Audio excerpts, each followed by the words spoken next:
बिस्मिल्लाहिर्रहमानिर्रहीम, अस्सलाम वालेकुम। मैं हूं दिशान अहमद सिद्दीकी। आप देख रहे हैं सबसे पहले पाकिस्तान। आज कुछ इंतहाई अहम खबरों के साथ हाजिर हूं। पहले अपनी कुछ अहम खबरें आपको बता चलूं। आज 30 सितंबर है। 30 सितंबर यकीनन पाकिस्तान तहरीक इंसाफ के लिए जो है बुरा दिन है, क्योंकि आज आर्टिकल 63A का फैसला होना सुप्रीम कोर्ट में, और जिसकी समाअत को चीफ जस्टिस ऑफ पाकिस्तान काजी फायसी साहब करेंगे।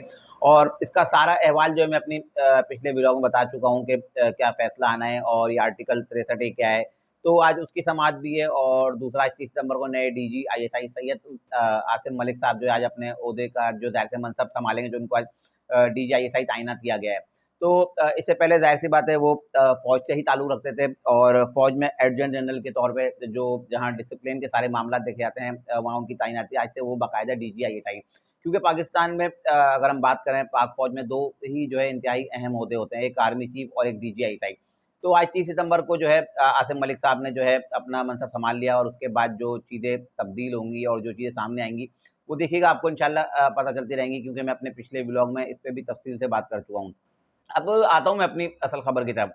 अब कल से एक शोर मचा हुआ है ना, पाकिस्तान तहरीक इंसाफ के लोग जो है मौलाना फजल रहमान साहब ने कल एक प्रेस कॉन्फ्रेंस की है, और जिसमें उन्होंने बताया कि ये जो जाली पार्लियामेंट है, और इस जाली पार्लियामेंट को जो है आईनी तरमीम नहीं करनी चाहिए, और ये कानून साजी भी गलत होगी।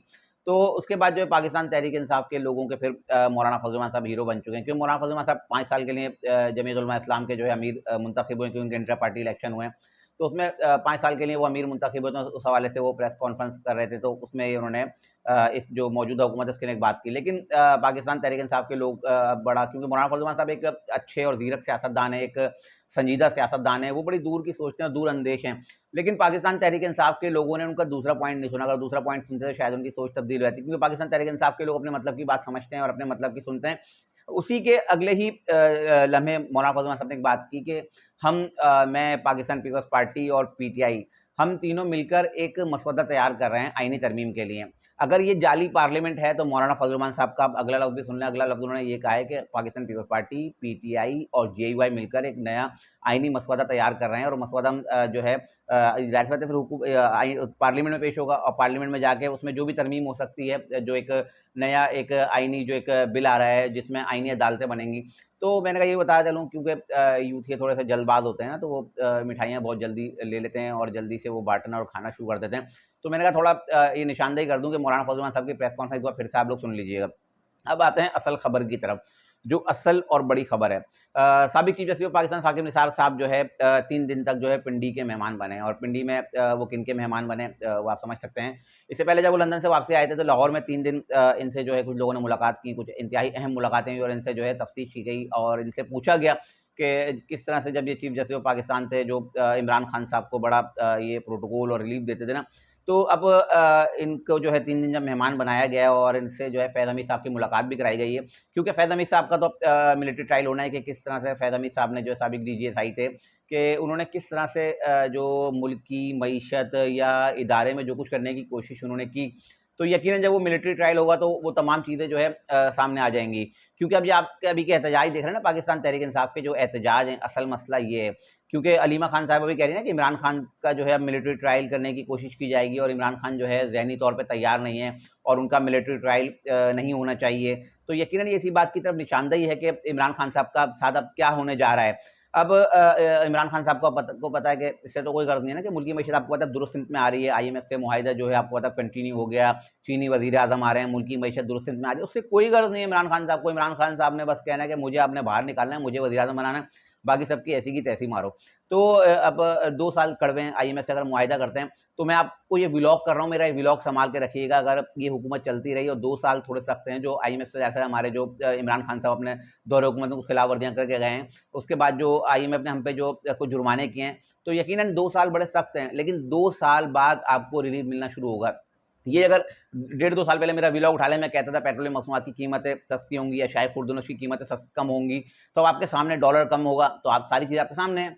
पेट्रोल सस्ता हुआ, डॉलर नीचे आया, अशिया खुर्दनोश की कीमतें, हर शख्स जाके अपने जो सब्जी वाला है, जो करियाना स्टोर है, जाए वहाँ जाके मालूम करें कि आज से 2 साल पहले जो अशिया खुर्दनोश की कीमतें एकदम बढ़ना शुरू हुई थी, वो कितनी कम हो गई हैं। तो 2 साल सख्त होंगे, उसके बाद जो है पाकिस्तान की आवाम को जो रिलीफ मिलना शुरू हो जाएगा। लेकिन बहरहाल इमरान खान साहब ने जो है उन्होंने बस मैं ना मानूं की रट लगानी है।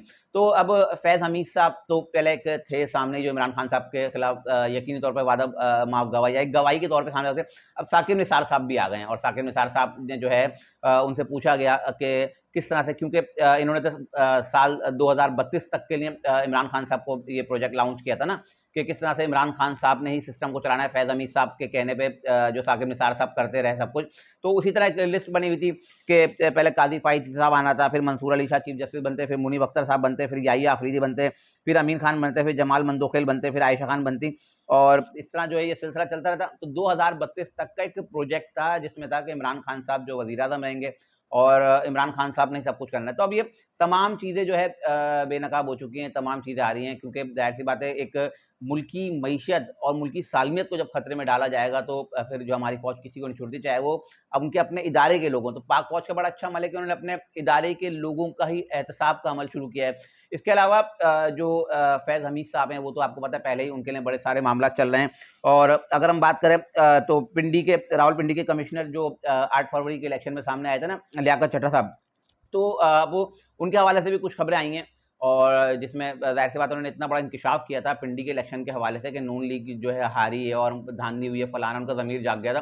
तो उनके ज़मीर को दोबारा सुला दिया गया है और उनका ज़मीर ऐसा सोया है कि अब उन्होंने सच बोल दिया है कि उन्होंने कहा कि मुझे प्रेस कॉन्फ्रेंस के लिए जो है फैज़ हमीद साहब ने कहा था, और फैज़ हमीद साहब के कहने पे ही मैंने वो प्रेस कॉन्फ्रेंस की थी जिसमें उन्होंने कहा था कि सितंबर 2024 तक जो है मैं सदर बनूँगा और इमरान खान वज़ीर-ए-आज़म होंगे और मैं इमरान खान को बाहर निकाल लूँगा। तो और उसके अलावा ये बताया कि जो हंगामा आराई के सारे जो मामलात थे और जो अहकामात थे, सारे फैज़ हमीद साहब की जानिब से थे। तो ज़ाहिर-सी बात है अब ये तमाम चीज़ें सामने आएँगी और एक-एक करके जब कड़ियाँ मिलेंगी, चाहे वो फैज़ हमीद साहब हों, चाहे वो साकिब निसार साहब हैं, तो वो एंड में जाके at the end Imran Khan साहब की तरफ जानी है। तो अब ये सारे जब मामलात होंगे, सब शवाहिद सामने आएँगे, तो एक खबर ये भी है कि जो इमरान खान साहब लोगों को कहते थे ना कि तुम्हारी फैमिलियाँ तुमसे बात नहीं करेंगी, कोई रिश्ते नहीं दो और कोई इनसे शादियाँ नहीं करे, जो पीटीआई से मुनर्रिफ हुए थे ना तो अदम एतमाद के बाद।